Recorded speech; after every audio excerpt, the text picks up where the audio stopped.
ಆದ್ಮೇಲೆ ಹಾಗೆ ಈಗ ಒಂದು ಗ್ಲಾಸ್ ಕಾಫಿ ತಕೊಂಡು ಕಾಫಿ ಕುಡಿತಾ ಇದ್ದೀನಿ. ಈರೋಡು ಕಾಫಿ. ಆದ್ಮೇಲೆ ಪ್ರತಿ ಗುರುವಾರ ರಾತ್ರಿ ಕಾಸರಗೋಡಿಂದ 8:40ಕ್ಕೆ ಬರುವಂತ ಹೈದರಾಬಾದ್ ಇದು ನಾವು ಹೋಗ್ತಾ ಇರುವಂತ ಒಂದು ಕೋಚು S10 ಫ್ರಂಟ್ ಅಲ್ಲಿ. ಇಲ್ಲೆಲ್ಲ ಮನೆಗಳು ನಮ್ಮ ಊರಲ್ಲಿ ಇರುವಂತ ಮನೆಗಳ ತರ ಇರಲ್ಲ. ಯಾವ ತರ ಮನೆ ಕಟ್ಟಿರ್ತಾರ ಅಂತ ಹೇಳಿದ್ರೆ ಒಂದು ಸ್ಲ್ಯಾಪ್ ಒಂದು ಕ್ರಾಸ್ ಆಗಿ ಲೆವೆಲ್ ಮಾಡಿ ಒಂದ್ ಕಡೆಯಿಂದ ಎತ್ತರ ಒಂದ್ ಕಡೆಯಿಂದ ತಗ್ಗು ಮಾಡಿ ಆ ತರ ಕಟ್ತಾರೆ. ನಾವು ಹೋಗ್ತಾ ಇದ್ದೀವಿ. ಬೆಳಗಿನ ಜಾವ ಇನ್ನು ನಾನು ನಿಮಗೆ ಸಿಗ್ತೇನೆ. ಅಲ್ಲಿವರೆಗೂ ಶುಭರಾತ್ರಿ, good night.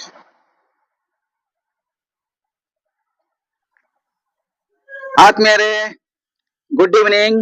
Usha Venkateshwara vlog channel ನ ಇನ್ನೊಂದು ವಿಡಿಯೋಕ್ಕೆ ನಿಮಗೆಲ್ಲರಿಗೂ ಸ್ವಾಗತ. ಈಗ ಸಮಯ ಬಂದ್ಬಿಟ್ಟು ಸಂಜೆ 7:10 ಆಗಿದೆ. ನಾನು ಒಂದು ಬಹಳಷ್ಟು ಒಂದು ದೂರ ಒಂದು ಜರ್ನಿ ಹೋಗ್ತಾ ಇದ್ದೀನಿ. ಜರ್ನಿ ಅಂತ ಹೇಳಿದ್ರೆ ಎಲ್ಲಿಗೆ ಎತ್ತ ಹೋಗ್ತಾ ಇದ್ದೀನಿ, ಯಾಕೆ ಹೋಗ್ತಾ ಇದ್ದೀನಿ ಅಂತ ಹೇಳಿ ನಾನು ನಿಮಗೆ ಮುಂದೆ ತಿಳಿಸ್ತೀನಿ.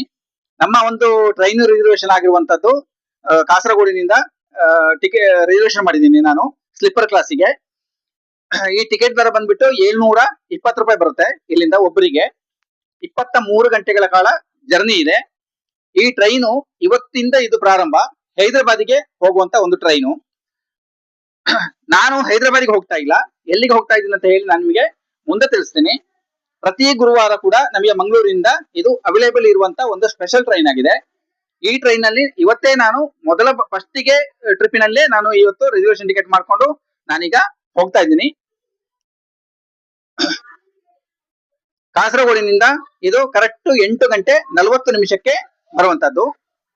ನಾನು ಹಾಗೆ ಸಂಜೆ ಒಂದು ಟ್ರಾವೆಲಿಂಗ್ ಬ್ಯಾಗ್ ಇರ್ಲಿಲ್ಲ, ಹಾಗೆ ಕಾಸರಗೋಡಿಗೆ ಹೋಗಿ ಒಂದು ಟ್ರಾವೆಲಿಂಗ್ ಬ್ಯಾಗ್ ಎಲ್ಲ ತಕೊಂಡು ಮತ್ತೆ ಬಂದು ಶೇವಿಂಗ್ ಎಲ್ಲ ಮಾಡಿ ಹೊರಟು ಈಗ ರೆಡಿ ಆದೆ. ಮತ್ತೆ ಒಂದು ಹೋಗ್ಬೇಕು ಅಂತ ಅನಿಸ್ತು. ಒಂದು ಸ್ಪೆಷಲ್ ಒಂದು ಟ್ರೈನ್ ಇಲ್ಲಿಂದಲೇ ಇರ್ಬೇಕಾದ್ರೆ ನಾವು ಒಂದು ಹೋಗೋಣ ಅಂತ ಅನಿಸ್ತು ನನಗೆ. ಹಾಗಾಗಿ ಆ ಟ್ರೈನ್ ಮೂಲಕ ಇವತ್ತೀಗ ನಾನು ಹೋಗ್ತಾ ಇದ್ದೀನಿ. ಈಗ ಮನೆಯಲ್ಲಿ ಈಗ ಊಟ ಮಾಡ್ಕೊಂಡು ಹೊರಟಿದ್ದೀನಿ. ಈಗ ಮತ್ತೆ ನೀರು ಬ್ಯಾಗು ಎಲ್ಲ ರೆಡಿ ಆಗಿದೆ. ಈಗ ಆಟೋ ರಿಕ್ಷಾ ಬರಕ್ಕೆ ಹೇಳಿದ್ದೀನಿ. ಆಟೋ ರಿಕ್ಷಾ ಇಲ್ಲಿಂದ ನಾವು ಈಗ ಮಧುರಿಗೆ ತನಕ ಇಲ್ಲಿಂದ ಹೋಗೋಣ. ಮಧುರಿನ ನಂತರ ನಮಗೆ ಬಸ್ ಇದೆ ಹೋಗಕ್ಕೆ ಕಾಸರಗೋಡಿಗೆ, ಏನ್ ತೊಂದರೆ ಇಲ್ಲ. ಅಲ್ಲಿಂದ ಮತ್ತೆ ರೈಲ್ವೆ ಸ್ಟೇಷನ್ಗೆ ಬಸ್ ಸಿಕ್ಕಿದ್ರೆ ಬಸ್ಸಲ್ಲಿ ಹೋಗೋಣ, ಇಲ್ಲ ಆಟೋ ರಿಕ್ಷಾ ಆದ್ರೆ ಒಂದು 30 ರೂಪಾಯಿ ಆಟೋ ರಿಕ್ಷಾಕ್ಕೆ ಕೊಟ್ಬಿಟ್ಟು ಹೋಗೋಣ. ಹಳೆ ಬಸ್ ಸ್ಟ್ಯಾಂಡ್ ಆದ್ರೆ ನಮಗೆ 40 ರೂಪಾಯಿ ಬರುತ್ತೆ ಆಟೋ ರಿಕ್ಷಾಕ್ಕೆ.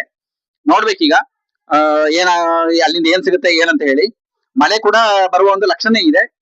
ಹಾಗೆ ಆದ್ಮೇಲೆ ಇವತ್ತು ನಾನು ಒಂದು ಟ್ರಾವೆಲಿಂಗ್ ಬ್ಯಾಗ್, ಹೊಸ ಬ್ಯಾಗ್ ತಕೊಂಡ್ ಬಂದೆ. ಇದು ನಾನೀಗ ಬ್ಯಾಗ್ ತಕೊಂಡ್ ಬರ್ತಾ ಇರೋದು ಈಗ 3ನೇ ಸಲ ಈ ಬ್ಯಾಗ್ ತಕೊಂಡ್ ಬರೋದು. 6 ತಿಂಗಳಲ್ಲಿ 7 ತಿಂಗಳಲ್ಲಿ ಹೋಗ್ಬಿಡುತ್ತೆ ಬ್ಯಾಗು.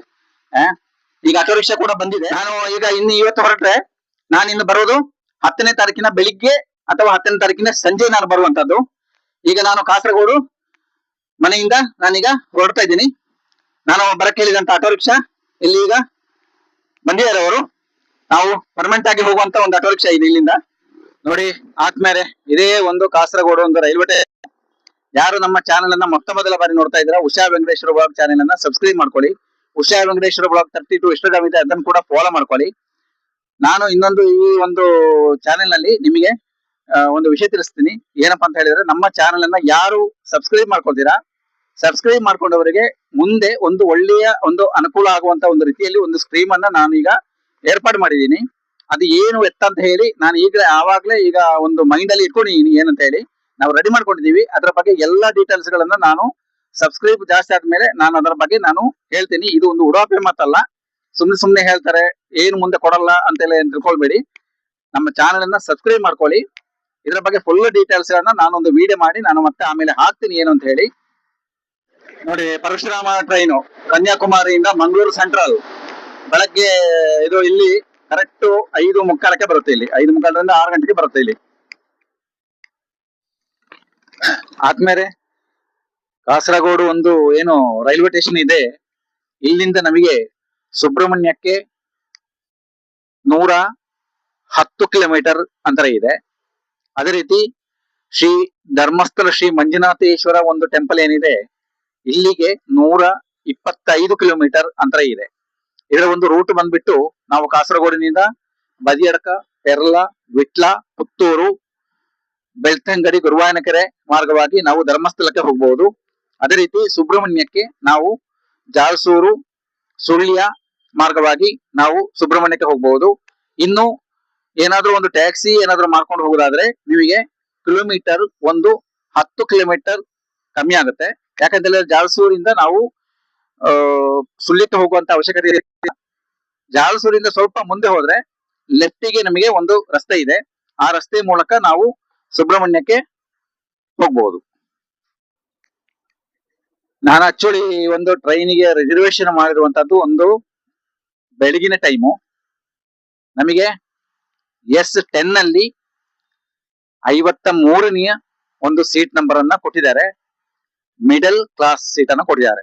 ನಾನು ಆಕ್ಚುಲಿ ಸೈಡ್ ಲೋವರ್ ಸಿಗ್ಬೇಕು ಅಂತೇಳಿ ಅನ್ಕೊಂಡಿದ್ದೆ. ಅದಕ್ಕೆ ನಾನು ಸೈಡ್ ಲೋವರ್ ಅಂತ ಕೂಡ ಕೊಟ್ಟಿದ್ದೆ, ಕನ್ಫರ್ಮ್ ಮಾಡಿ ಸೈಡ್ ಲೋವರ್ ಕೊಡಿ ಅಂತ ಹೇಳಿ. ತುಂಬಾ ಲೋಗ ಹೋಗುವ ಕಾರಣ ನಾನು ಸೈಡ್ ಲೋವರ್ ಸಿಕ್ಕಿದ್ರೆ ಸ್ವಲ್ಪ ನಮಗೆ ಸೈಡ್ ಕುತ್ಕೊಂಡು ವೀಡಿಯೋ ಎಲ್ಲ ಮಾಡ್ಕೊಂಡು ಹೋಗಕ್ಕೆ ಚೆನ್ನಾಗಿರುತ್ತೆ ಅಂತ ಹೇಳಿ. ಅದೇನು ಗೊತ್ತಿಲ್ಲ, ಮನೆ ಬರನೇ ಏನು ಸರಿ ಇಲ್ಲ ಅಂತ ಕಾಣುತ್ತೆ. ಮಿಡಲ್ ಕ್ಲಾಸ್ ಕೊಟ್ಬಿಟ್ರು. ಏನ್ ಮಾಡಕ್ಕಾಗುತ್ತೆ, ಈಗ ಮಿಡಲ್ ಕ್ಲಾಸ್ ಅಲ್ಲೇ ಕುತ್ಕೊಂಡು ಹೋಗ್ಬೇಕು, ಏನ್ ಮಾಡಕ್ಕಾಗಲ್ಲ. ಇನ್ನೇನು ಒಂದು 20 ನಿಮಿಷದಲ್ಲಿ ನಾವು ಹೋಗುವಂತ ಟ್ರೈನ್ ಬರುತ್ತೆ. ಈ ಟ್ರೈನು ಶನಿವಾರ ಬೆಳಗಿನ ಜಾವ 4 ಗಂಟೆಗೆ ಹೈದರಾಬಾದಿಗೆ ಸೇರುವಂತದ್ದು. ಆಮೇಲೆ ಪ್ರತಿ ಗುರುವಾರ ರಾತ್ರಿ ಕಾಸರಗೋಡಿಂದ 8:40ಕ್ಕೆ ಬರುವಂತ ಹೈದರಾಬಾದ್ ಇದು. ನಾವು ಹೋಗ್ತಾ ಇರುವಂತ ಒಂದು ಕೋಚು S10 ಫ್ರಂಟ್ ಅಲ್ಲಿ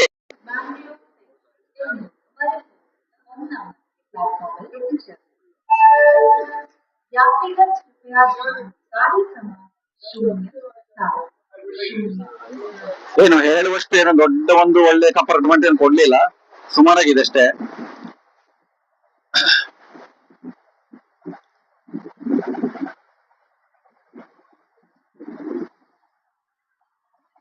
ನಮ್ಮ ಸೀಟ್ ನಂಬರ್ ಬಂದ್ಬಿಟ್ಟು 53 ನೋಡಿ. ಇದೇ ಮಿಡಲ್ ಅಲ್ಲಿ ಮಲ್ಕೊಳ್ಬೇಕು ನಾವು ನಾಳೆ ರಾತ್ರಿವರೆಗೆ. ಆದ್ಮೇಲೆ ನೋಡಿ ನಾವು ರಾತ್ರಿಗೆ ಮಲಗಲಿಕ್ಕೆ ಎಲ್ಲ ಸಿದ್ಧತೆ ಮಾಡ್ತಾ ಇದ್ದೀವಿ. ಸಮಯ ಬಂದ್ಬಿಟ್ಟು 11 ಗಂಟೆ ಆಗಿದೆ. ನನ್ನ ಸೀಟ್ ನಂಬರ್ ಬಂದ್ಬಿಟ್ಟು 53 ಮಿಡಲ್ ಕ್ಲಾಸ್. ಆದ್ಮೇಲೆ ನಾನು ಹಾಗೆ 11 ಗಂಟೆ ಸಮಯ ಆಗಿದೆ, ರಾತ್ರಿ ಮಲಗಕ್ಕೆ ಹೋಗ್ತೀನಿ. ಎಲ್ರಿಗೂ ಗುಡ್ ನೈಟ್. ಬೆಳಗಿನ ಜಾವ ಸಿಗ್ತೀನಿ. ಇವಾಗ ಬಂದ್ಬಿಟ್ಟು ಕ್ಯಾಲಿಕೇಟ್ ಹತ್ರ ನಾವು ಹೋಗ್ತಾ ಇದ್ದೀವಿ. ಬೆಳಗಿನ ಜಾವ ಇನ್ನು ನಾನು ನಿಮಗೆ ಸಿಗ್ತೀನಿ. ಅಲ್ಲಿವರೆಗೂ ಶುಭರಾತ್ರಿ, ಗುಡ್ ನೈಟ್.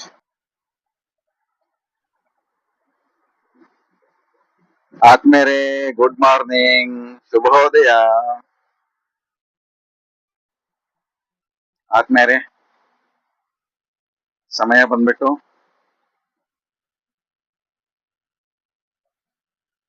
ಕರೆಕ್ಟ್ 5:45 ಮನೆಯಲ್ಲಿ ಜಾಸ್ತಿ ನಿದ್ದೆ ಮಾಡೋದಕ್ಕಿಂತ ಟ್ರೈನಲ್ಲಿ ಜಾಸ್ತಿ ನಿದ್ದೆ ಮಾಡಿದೀನಿ. ನಾನು ಒಳ್ಳೆ ನಿದ್ದೆ ಮಾಡಿದೀನಿ. ಅದೇನು ಗೊತ್ತಿಲ್ಲ, ಈ ಟ್ರೈನಲ್ಲಿ ನಿದ್ದೆ ಮಾಡಲ್ಲ ಅಂತ ಅನ್ಕೊಂಡಿದ್ದೆ. ಒಳ್ಳೆ ನಿದ್ದೆ ಮಾಡಿದೀನಿ. ರಾತ್ರಿ ಒಂದು 11 ಗಂಟೆ ಮಲಗಿದ್ದು ಒಂದು ಗೊತ್ತು. ಆ ಮಧ್ಯದಲ್ಲಿ ಒಂದ್ಸಲ ಎದ್ದೀನಿ, ಎದ್ಬಿಟ್ಟು 3 ಮಲ್ಕೊಂಡೆ. ಏನು ಹಿಡ್ದೇನು ಹೋಗಿಲ್ಲ. ಸಮಯ ಬಂದ್ಬಿಟ್ಟು ಕರೆಕ್ಟ್ 5:45. ಈಗ ನಾವು ಎಲ್ಲಿ ಹೋಗ್ತಾ ಇದ್ದೀವಿ ಅಂತ ಹೇಳಿದ್ರೆ ತ್ರಿಪೂರು ರೋಡ್ ಹೋಗ್ತಾ ಇದ್ದೀವಿ. ಟ್ರೈನ್ ಏನ್ ದೊಡ್ಡ ಲೇಟ್ ಏನಿಲ್ಲ, ಒಂದು 3 ಮಿನಿಟ್ ಲೇಟ್ ಇದೆ ಅಷ್ಟೇ. ನೆಕ್ಸ್ಟ್ ಈ ರೋಡು ಸೇಲಂ, ಕರೆಕ್ಟ್ ಬೆಂಗಳೂರಿಗೆ. ಇದು ಬೆಂಗಳೂರು ಸೆಂಟ್ರಲ್ ಏನು ಹೋಗ್ತಾ ಇಲ್ಲ, ಕೃಷ್ಣರಾಜಪುರಂ ಮಧ್ಯಾಹ್ನ 1 ಗಂಟೆ 1:15 ಹೋಗುತ್ತೆ. ಈಗ ಒಂದು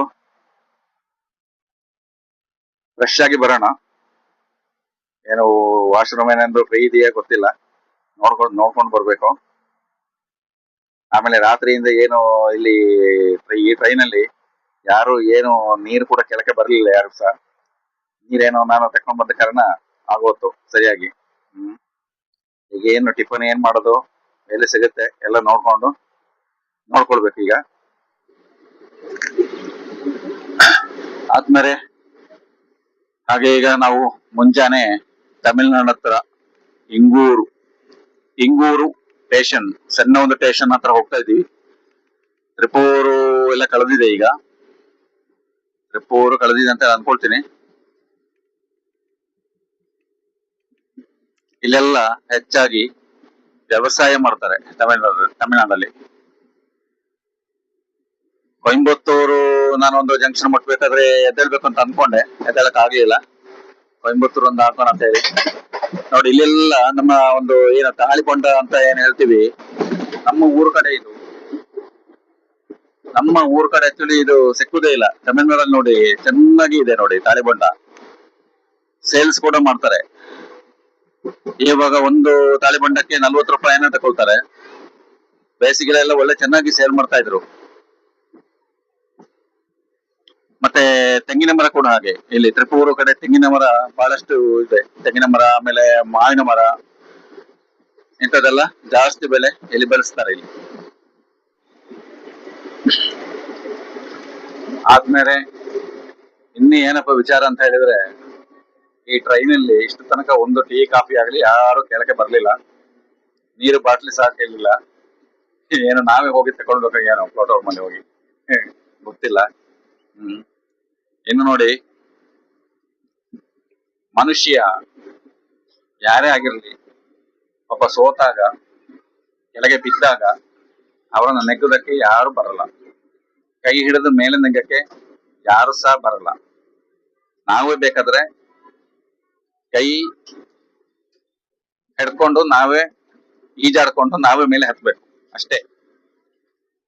ಪರಮಾತ್ಮ ಏನಾದ್ರು ಕೈ ಹಿಡಿದ್ರೆ ನಾವು ಮೇಲೆ ಬರ್ತೀವಿ, ಇಲ್ಲ ಅಂದ್ರೆ ಮೇಲೆ ಬರಕ್ಕೆ ಸಾಧ್ಯನೇ ಇಲ್ಲ.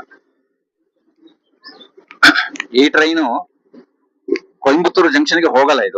ಇದು ಪೂತನೂರು ಜಂಕ್ಷನ್ ಇಂದ ಹೊರಗಡೆಯಿಂದ ಬರುತ್ತೆ. ಅಂದ್ರೆ ಪೂತನೂರಿಂದ ನಮಗೆ ಕೊಯಂಬತ್ತೂರು ಜಂಕ್ಷನ್ಗೆ 6 ಕಿಲೋಮೀಟರ್ ಇದೆ. ಸಾಧಾರಣ 3:45ಕ್ಕೆ 3:50ಕ್ಕೆ ಪೂತನೂರು ಜಂಕ್ಷನ್ ಪಾಸ್ ಆಗುತ್ತೆ. ಆಟೋ ರಿಕ್ಷಾಕಾದ್ರೆ ಅಲ್ಲಿಂದ ನಾನೊಂದ್ಸಲ night Chennai super fast train ಅಲ್ಲಿ ಬಂದು 11:30 ಗಂಟೆಗೆ ಇಳ್ಕೊಂಡು ನಾನು ಮನೆಗೆ ಊಟಿಗೆ ಹೋಗ್ಬೇಕಾದ್ರೆ ನಾನು ಬಂದಿದ್ದೆ, ಏನಾದ್ರು ಸಿಗುತ್ತೆ ಅಂತ ಹೇಳಿ. ಅಲ್ಲಿ ಏನು ಸಿಗಲ್ಲ. ನಾವೇ ಸ್ಪೆಷಲ್ ಆಟೋ ರಿಕ್ಷಾ ಮಾಡ್ಕೊಂಡು ಹೋಗ್ಬೇಕು. 300 ರೂಪಾಯಿ ತಗೊಳ್ತಾರೆ ಆಟೋ ರಿಕ್ಷಾಕ್ಕೆ. ಮತ್ತೆ ನಾನು ಮತ್ತೆ ಮತ್ತೊಬ್ಬರು ಇದ್ದ ಕಾರಣ ಇಬ್ರು ಶೇರ್ ಮಾಡ್ಕೊಂಡು 150 ರೂಪಾಯಿ ಶೇರ್ ಮಾಡ್ಕೊಂಡು ಒಂದ್ಸಲ ಹೋಗಿದ್ವಿ. ಆಯ್ತು, ಪೂತನೂರಿಂದ ಇಲ್ಲಿಗೆ ಕೊಯಂಬತ್ತೂರು ಗಾಂಧಿಪುರಕ್ಕೆ. ಈಗ ನೈಟ್ ಸ್ವಲ್ಪ ಕಡಿಮೆ, ಡೇ ಸ್ವಲ್ಪ ಜಾಸ್ತಿ ನೋಡಿ. ಬೆಳಿಗ್ಗೆ 6 ಗಂಟೆ 10 ನಿಮಿಷ ಆಗಿದಷ್ಟೇ, 7 ಗಂಟೆ ಆದಂಗೆ ಇದೆ ಈಗ.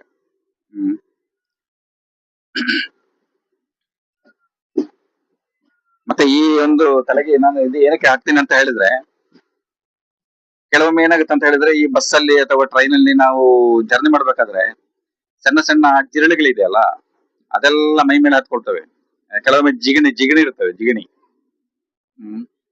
ಅದೆಲ್ಲ ಕಿವಿಯೊಳಗೆಲ್ಲ ಹೋದ್ರೆ ತುಂಬಾ ಕಷ್ಟ ಅಂತ ಹೇಳಿ ಹಾಕೊಳ್ತೀನಿ.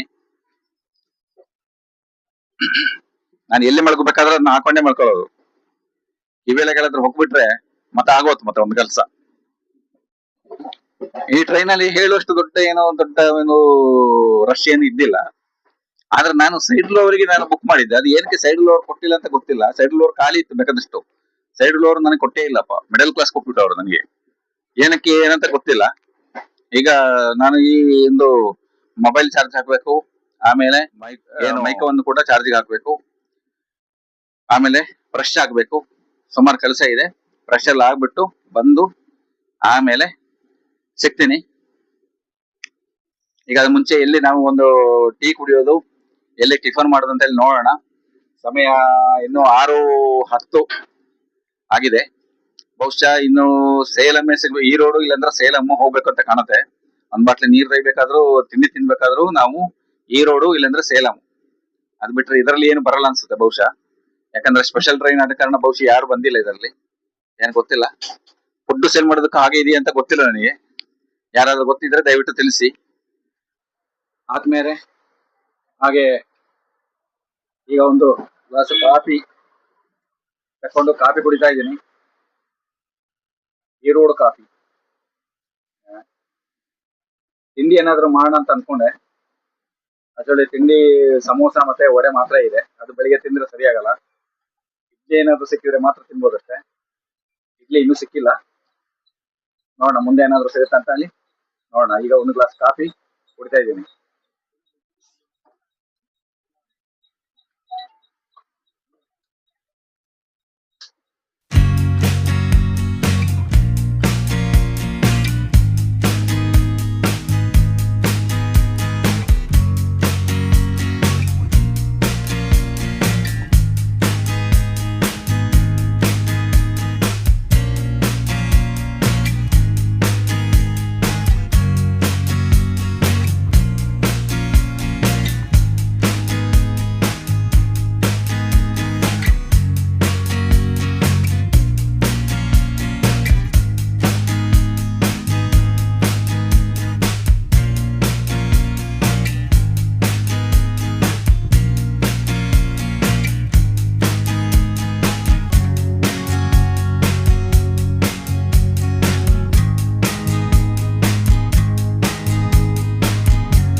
ಆದ್ಮೇಲೆ ಟ್ರೈನು ಸಿಕ್ಕಾಪಟ್ಟೆ 1.5 ಗಂಟೆಯಿಂದ 1.25 ಗಂಟೆ ಟ್ರೈನ್ ಲೇಟ್ ಆಗಿದೆ. ಸೇಲಂಗೆ ಕರೆಕ್ಟ್ ಆಗಿ 7:20 7:15 ಟೈಮ್ ಕೊಟ್ಟಿದ್ದಾರೆ. ಆದ್ರೆ ಇನ್ನು ಸೇಲಂ ಹೋಗೇ ಇಲ್ಲ. ಯಾಕಂತ ಹೇಳಿದ್ರೆ ಇದು ಸ್ಪೆಷಲ್ ಟ್ರೈನ್ ಆದ ಕಾರಣ ಉಳಿದಿರುವಂತ ಟ್ರೈನ್ಗಳೆಲ್ಲ ಹೋದ್ಮೇಲೆ ಈ ಟ್ರೈನ್ ಒಂದು ಕಡೆಯಿಂದ ಬಿಟ್ಟಿದ್ದಾರೆ. ಈಗ ನಾವು ಸೇಲಂಗೆ ಇನ್ನು ಹೋಗ್ಬೇಕಾದ್ರೆ ಮೊದಲು ಕಾಣುವಂತ ಒಂದು ದೃಶ್ಯಗಳಿದು ನೋಡ್ಬೋದು. ಇಲ್ಲೆಲ್ಲ ಮನೆಗಳು ನಮ್ಮ ಊರಲ್ಲಿ ಇರುವಂತ ಮನೆಗಳ ತರ ಇರಲ್ಲ. ಯಾವ ತರ ಮನೆಗೆ ಕಟ್ಟಿರ್ತಾರ ಅಂತ ಹೇಳಿದ್ರೆ ಒಂದು ಸ್ಲ್ಯಾಪ್ ಒಂದು ಕ್ರಾಸ್ ಆಗಿ ಲೆವೆಲ್ ಮಾಡಿ ಒಂದ್ ಕಡೆಯಿಂದ ಎತ್ತರ ಒಂದ್ ಕಡೆಯಿಂದ ತಗ್ಗು ಮಾಡಿ ಆ ತರ ಕಟ್ತಾರೆ. ನಮ್ಮ ಸೈಡ್ ಅಲ್ಲಿ ಇರುವಂತ ಮನೆಗಳೆಲ್ಲ ಒಂದು ಡಿಸೈನೇ ಬೇರೆ, ಇಲ್ಲಿ ಇರುವಂತ ಒಂದು ಮನೆಗಳ ಡಿಸೈನೇ ಬೇರೆ. ನೋಡಿ ಇಲ್ಲೆಲ್ಲ ಹೆಚ್ಚಾಗಿ ನೋಡಿ ನಾವು ಎಲ್ಲ ಕಡೆ ಈ ಕಡೆಯಿಂದ ಬರುವ ಕಾಣುವಂತದ್ದು ತೆಂಗಿನ ಮರ. ಮತ್ತೆ ತುಂಬಾ ಕೃಷಿಕರು ಇಲ್ಲಿ ವ್ಯವಸಾಯ ಮಾಡ್ತಾರೆ. ಆಮೇಲೆ ಮತ್ತೆ ಬಾಳೆ, ಹೆಚ್ಚಾಗಿ ಇಲ್ಲಿ ಬಾಳೆಯನ್ನು ಇದು ಮಾಡ್ತಾರೆ. ಆಮೇಲೆ ತಾಳಿ ಬಂಡ ಕೂಡ ಹಾಗೆ. ತಾಳಿ ಬಂಡ ಇಲ್ಲಿ ತಮಿಳ್ನಾಡಲ್ಲಿ ತಾಳಿ ತುಂಬಾ ಚೆನ್ನಾಗಿ ಸಿಗುತ್ತೆ. ಇಲ್ಲಿ ತಾಳಿ ನಮ್ಮ ಊರ ಕಡೆ ಎಲ್ಲ ಎಲ್ಲಿ ಈಗ ಮರಗಳನ್ನು ನೋಡೋದೇ ಬಹಳ ಕಡಿಮೆ ಆಗಿದೆ. ನಾನು ಇನ್ನೂ ತಿಂಡಿ ಮಾಡಿಲ್ಲ. ತಿಂಡಿ ಮಾಡ್ಬೇಕಾದ್ರೆ ಯಾರು ಇಲ್ಲಿ ಹೆಚ್ಚಾಗಿ ಫುಡ್ ಕರ್ಕೊಂಡು ಬರ್ಲಿಲ್ಲ. ಸೇಲಂ ಅಲ್ಲಿ ಏನಾದ್ರು ಸಿಗತ್ತಾ ಹೇಳಿ ನೋಡ್ಬೇಕು. ಆಕ್ಚುಲಿ ನಾನು ಊಟ ಮಾಡಿದ್ದು ರಾತ್ರಿ ಮನೆಯಿಂದ ಹೊರಡ್ಬೇಕಾದ್ರೆ 6:15 ಗಂಟೆ 6:45ಕ್ಕೆ ಊಟ ಮಾಡಿ ಹೊರಟಿದ್ದು. ಆಮೇಲೆ ಏನು ತಿಂದಿಲ್ಲ. ಬೆಳಿಗ್ಗೆ ಒಂದು ಗ್ಲಾಸ್ ಕಾಫಿ ಕುಡಿದಿದ್ದೀನಿ ಅಷ್ಟೇ. ಮತ್ತೆ ಇಲ್ಲಿ ಸಿಗುವಂತ ಏನು ಈ ತೆಂಗಿನಕಾಯಿ ಇದೆ, ನಮ್ಮ ಕೇರಳದ ತೆಂಗಿನಕಾಯಿಗೂ ಮತ್ತೆ ಇಲ್ಲಿಯ ತೆಂಗಿನಕಾಯಿಗೂ ಸ್ವಲ್ಪ ವ್ಯತ್ಯಾಸ ಇದೆ. ಏನು ವ್ಯತ್ಯಾಸ ಅಂತ ಹೇಳಿದ್ರೆ, ನಮ್ಮ ಒಂದು ಊರಲ್ಲಿ ಸಿಗುವಂತ ಏನು ತೆಂಗಿನಕಾಯಿ ಇದೆ ಅದು ಸ್ವಲ್ಪ ಒಳ್ಳೆ ಬೆಳೆದಿರುತ್ತೆ. ಆಮೇಲೆ ತೆಂಗಿನಕಾಯಿ ನೀರು ಕೂಡ ಹಾಗೆ ಸಿಹಿ ಇರುತ್ತೆ. ಇಲ್ಲಿಯ ಒಂದು ಈ ತ್ರಿಪೂರು ಮತ್ತೆ ಈರೋಡು ಈ ತೆಂಗಿನಕಾಯಿಗಳೆಲ್ಲ ನಮ್ಮ ಒಂದು ನೀಲಗಿರಿ ಊಟಿಗೆ ಬರುತ್ತೆ. ನಾನು ಅಲ್ಲಿ ಪರ್ಚೇಸ್ ಮಾಡ್ತೇನೆ ತೆಂಗಿನಕಾಯಿನ. ಅಲ್ಲಿ ಆ ತೆಂಗಿನಕಾಯಿ ಹೊಡೆದಾಗ ಅದು ತುಂಬಾ ಬೆಳೆದಿರಲ್ಲ. ಎಲೆ ಪಾಕ ಆಗಿರುತ್ತೆ, ಎಲೆ ಒಂದು ತೆಂಗಿನಕಾಯಿ ಆಗಿರುತ್ತೆ. ಆಮೇಲೆ ಇನ್ನೊಂದು ಏನಂದ್ರೆ ನೀರು ಕೂಡ ಹಾಗೆ ತುಂಬಾ ಸಿಹಿ ಇರಲ್ಲ, ಚಪ್ಪೆ. ಕೊಲ್ಲಾಪುರದಲ್ಲಿ ಸಿಗುವಂತ ಒಂದು ಏನು ತೆಂಗಿನಕಾಯಿ ಇದೆ, ಅದು ನಮ್ಮ ಈ ಕೇರಳದಲ್ಲಿ ಸಿಗುವಂತ ಈ ಕಾಸರಗೋಡು, ಕಣ್ಣೂರು ಈ ಭಾಗದಲ್ಲಿ ಸಿಗುವಂತ ತೆಂಗಿನಕಾಯಿಯು, ಅಲ್ಲಿ ಸಿಗುವಂತ ತೆಂಗಿನಕಾಯಿಯು ಸೇಮ್ ಒಂದೇ ತರ ಇದೆ. ನೀರೆಲ್ಲ ಸಿಹಿ ಇದೆ, ಮತ್ತೆ ಬೆಳೆದಿದೆ. ತೆಂಗಿನಕಾಯಿ ಕೂಡ ಒಳ್ಳೆ ಹಸಿ ತೆಂಗಿನಕಾಯಿ ಅಲ್ಲ, ಒಳ್ಳೆ ಚೆನ್ನಾಗಿ ಬೆಳೆದಿರುವಂತದ್ದು. ನಾನೇನು ಹೋದ ವರ್ಷ ನಾನೇನು ಹರಿಯಾಣ ಹೋಗಿದ್ದೆ, ಈ ಹರಿಯಾಣದಲ್ಲಿ ಸಿಗುವಂತ ತೆಂಗಿನಕಾಯಿಯು ಮತ್ತೆ ನಮ್ಮ ಈ ಊಟಿ ನೀಲಗಿರಿಯಲ್ಲಿ ಸಿಗುವಂತ ತೆಂಗಿನಕಾಯಿಯು ಒಂದೇ ತರ ಇದೆ. ಅಂದ್ರೆ ಹೆಚ್ಚು ಅದು ಬೆಳಿಬೇಕಾದ್ರೆ ಮುಂಚೆನೆ ಅದನ್ನ ಅವರು ಕೊಯ್ದು ಮಾರಿಬಿಡ್ತಾರೆ ತೆಂಗಿನಕಾಯಿನ. ನೀರು ಕೂಡ ಹಾಗೆ ತುಂಬಾ ಸಿಹಿ ಇಲ್ಲ, ಸ್ವಲ್ಪ ಸಾಧಾರಣ ಒಂದು ಸಿಹಿ ಅಷ್ಟೇ. ಮತ್ತೆ ಡೆಲ್ಲಿಯಲ್ಲಿ ಮತ್ತೆ ಬಾಳೆಹಣ್ಣು ಸಿಗುವಂತದ್ದು ನಾನು ಇದ್ರ ಹಿಂದಿನ ಒಂದು ವಿಡಿಯೋದಲ್ಲಿ ಹೇಳಿದ್ದೀನಿ. ಅದು ಬರೀ ಪಚ್ಚೆ ಬಾಳೆಹಣ್ಣು ಬಿಟ್ರೆ ಬೇರೆ ಏನು ಸಿಗಲ್ಲ. ನಮ್ಮ ತಮಿಳ್ನಾಡಲ್ಲಿ ನೋಡಿ ಬಾಳೆಹಣ್ಣು ಯಾವ್ದು ಬೇಕು ನಮಗೆ ಒಳ್ಳೆ ಸಿಗುತ್ತೆ. ಇಲ್ಲಿ ಹೆಚ್ಚಾಗಿ ಏನು ಬಾಳೆಹಣ್ಣು ಬೆಳೆಸ್ತಾರೆ ಅದ್ರಲ್ಲಿ ಪಚ್ಚೆ ಬಾಳೆಹಣ್ಣು. ಅದು ತುಂಬಾ ತಿನ್ನಕ್ಕೂ ಕೂಡ ಚೆನ್ನಾಗಿರುತ್ತೆ. ಒಂದು ಹಸಿವೆ ಆಗೋ ಟೈಮಲ್ಲಿ ನಮಗೆ ಒಂದು 2-3 ಬಾಳೆಹಣ್ಣು ತಿಂದ್ರೆ ಸಾಕು, ಹೊಟ್ಟೆ ತುಂಬುತ್ತೆ. ಆ ತರದ ಒಂದು ಬಾಳೆಹಣ್ಣು. ಮತ್ತೆ ಕೇರಳದಲ್ಲಿ ಹೆಚ್ಚಾಗಿ ನೇಂದ್ರ ಬಾಳೆಹಣ್ಣು ಉಪಯೋಗಿಸುವಂತದ್ದು. ನೇಂದ್ರ ಬಾಳೆಹಣ್ಣು ಹಾಗೆ ತಿನ್ನುವುದಕ್ಕಿಂತ ಬೇಯಿಸಿ ತಿನ್ನುವುದು ತುಂಬಾ ಒಂದು ಸೂಕ್ತ, ತುಂಬಾ ಚೆನ್ನಾಗಿರುತ್ತೆ. ನಾವು ಹೋಗುವಂತ ಟ್ರೈನು ಕರೆಕ್ಟ್ 2 ಗಂಟೆ 5 ನಿಮಿಷ ಲೇಟ್ ಇದೆ. ಎಷ್ಟು ಗಂಟೆ ಆಗುತ್ತೆ ಗೊತ್ತಿಲ್ಲ ಇವತ್ತು ಟ್ರೈನ್ ಇಳಿಬೇಕಾದ್ರೆ. ನಾನು ಈ ಟ್ರೈನ್ ಇಳಿಯುವಂತ ಸರಿಯಾದ ಸಮಯ ಬಂದ್ಬಿಟ್ಟು 7 ಗಂಟೆ 45 ನಿಮಿಷ. ಸೇಲಂ ಹತ್ರ ಈಗ ಬರ್ತಾ ಇದೀವಿ. ಈಗ ಇಲ್ಲಿಂದ ನಾವು ಏನಾದ್ರು ನಾಷ್ಟ ಏನಾದ್ರು ಮಾಡ್ಕೊಳ್ಬೇಕು, ಇಡ್ಲಿ ಏನಾದ್ರು ಸಿಗ್ತಾ ನೋಡ್ಬೇಕು. ನನ್ನ ಹೊಟ್ಟೆಗೆ ಸರಿಯಾಗೋದು ಇಡ್ಲಿ ಮಾತ್ರ, ಬೇರೆ ಎಣ್ಣೆ ಐಟಮ್ ಇರುವಂತ ಅಷ್ಟು ಯಾವ್ದು ನಾನು ತೆಗಿಯಲ್ಲ. ಯಾಕಂತ ಹೇಳಿದ್ರೆ ಅವ್ರು ಯಾವ ಎಣ್ಣೆ ಬಳಸ್ತಾರಂತ ನಮಗೆ ಗೊತ್ತಿರಲ್ಲ. ಆಮೇಲೆ ಎಣ್ಣೆ ಐಟಮ್ ತಿನ್ನೋದು ಕೂಡ ಡೇಂಜರು. ಏನಾದ್ರೂ ತಿನ್ಬೇಕಲ್ಲ ಅಂತ ಹೇಳಿ ತಿನ್ನೋದಷ್ಟೇ. ಮತ್ತೆ ಏನೋ ಅವ್ರ ಮುಖ ನೋಡಿದ್ರೆ ನಾವು ತಿನ್ಬೇಕು ಅಂತಾನೆ ಅನ್ಸಲ್ಲ ಕೆಲವೊಮ್ಮೆ, ಆತರ ಇರುತ್ತೆ ನೋಡಿ. ಮತ್ತೆ ನಮ್ಮ ತಮಿಳ್ನಾಡಲ್ಲಿ ಇನ್ನು ಹೆಚ್ಚಾಗಿ ನೋಡಿ ಎಲ್ಲ ಮನೆಗಳಲ್ಲಿ ಕೂಡ ದನ ಸಾಕ್ತಾರೆ, ಆಯ್ತಾ. ಈ ದನ ಒಂದು ಸಾಕಣೆ ನಮ್ಮ ಒಂದು ಕರ್ನಾಟಕ ಶಿವಮೊಗ್ಗ ಮತ್ತೆ ತೀರ್ಥಹಳ್ಳಿ ಇಂಥ ಭಾಗದಲ್ಲೆಲ್ಲ ದನಗಳು ಮನೆಗಳಲ್ಲಿ ದನ ಸಾಕ್ತಾರೆ. ಅದೇ ತರ ಇಲ್ಲಿ ಕೂಡ ದನ ಸಾಕ್ತಾರೆ. ಈಗ ಸೇಲಂ ಜಂಕ್ಷನ್ ಬಂದಿದೀವಿ ನಾವು. ಕರೆಕ್ಟ್ ಇಲ್ಲಿ 7:20ಕ್ಕೆ ಬರ್ಬೇಕಾಗಿತ್ತು, ಸಮಯ ಬಂದ್ಬಿಟ್ಟು ಈಗ ಗಂಟೆ 9:15 ಆಗಿದೆ. ಅಂದ್ರೆ 2 ಗಂಟೆ ಟೈಮು ಲೇಟ್ ಆಗಿದೆ ಟ್ರೈನು. ಸರಿ, ನಾನು ಇಲ್ಲಿಂದ ಈಗ ಏನಾದ್ರು ಒಂದು ಫುಡ್ ಅನ್ನ ನಾನೀಗ ಪರ್ಚೇಸ್ ಮಾಡ್ತೀನಿ. ಕುಡಿಯಕ್ಕೆ ನೀರು ಕೂಡ ಇಲ್ಲ, ನೀರು ಕೂಡ ತಗೊಳ್ಬೇಕು. ಮತ್ತೆ ನಮಗೆ ಮುಂದೆ ಎಲ್ಲಿ ನೀರು ಸಿಗುತ್ತೆ ಏನು ಸಂಗತಿ ಅಂತ ಗೊತ್ತಿಲ್ಲ. ಪ್ಲಾಟ್ಫಾರ್ಮ್ ಈಗ ನಾನಿದ್ದ ಹೊಡೆಗೆ ಬಂದಿದೆ, ಏನು ಸಮಸ್ಯೆ ಇಲ್ಲ, ಇಲ್ಲೇ ತಗೊಳ್ಳೋಣ. ಆದ್ಮೇಲೆ ಈಗಷ್ಟೇ ನಾನು ಸೇಲಮಲ್ಲಿ ಇಡ್ಲಿ ವಡೆ ತಗೊಂಡಿದ್ದೀನಿ, ಪರವಾಗಿಲ್ಲ, ಸ್ವಲ್ಪ ಚೆನ್ನಾಗಿದೆ ಇಲ್ಲಿ. ಮತ್ತು ಕೊಡೋರು ಹಾಗೆ ಸ್ವಲ್ಪ ಕ್ಲೀನಾಗಿದ್ದಾರೆ, ಪರವಾಗಿಲ್ಲ. ಹಸಿವಾಗಿ ಕಾಣ್ತಾ ಇಲ್ಲ ನಿಜವಾಗಿ. ಸಮಯ ಬಂದ್ಬಿಟ್ಟು 9 ಗಂಟೆ 40 ನಿಮಿಷ ಆಗಿದೆ ಈಗ. ಟ್ರೈನ್ ಬೇರೆ 2-4 ಗಂಟೆ ಟ್ರೈನು ಲೇಟು. ನೀರು ಕುಡಿಯೋಕ್ಕೆ ನೀರು ಬಾಟ್ಲಿ ತಗೊಳ್ಳೋಣ ಅಂತ ಅಂದ್ಕೊಂಡು ಒಬ್ಬರು ಕೆಳಕ್ಕೆ ಬರಲಿಲ್ಲ. ಹೋಗಿ ಇಸ್ಕೊಳ್ಳೋಂಥ ಹೊತ್ತಿಗೆ ಟ್ರೈನು ಹೊರಟೇ ಬಿಡ್ತು. ಈಗ ನೀರು ಬಾಟ್ಲಿ ಎಲ್ಲಿ ಸಿಗುತ್ತೆ ಅಂತ ನೋಡಬೇಕು. ಕುಡಿಯೋಕ್ಕೆ ಸ್ವಲ್ಪ ನೀರಿದೆ, ಮನೆಯಿಂದ ತಗೊಂಡ್ಬಂದಿರೋ ನೀರು. ನೋಡೋಣ ಮುಂದೆ.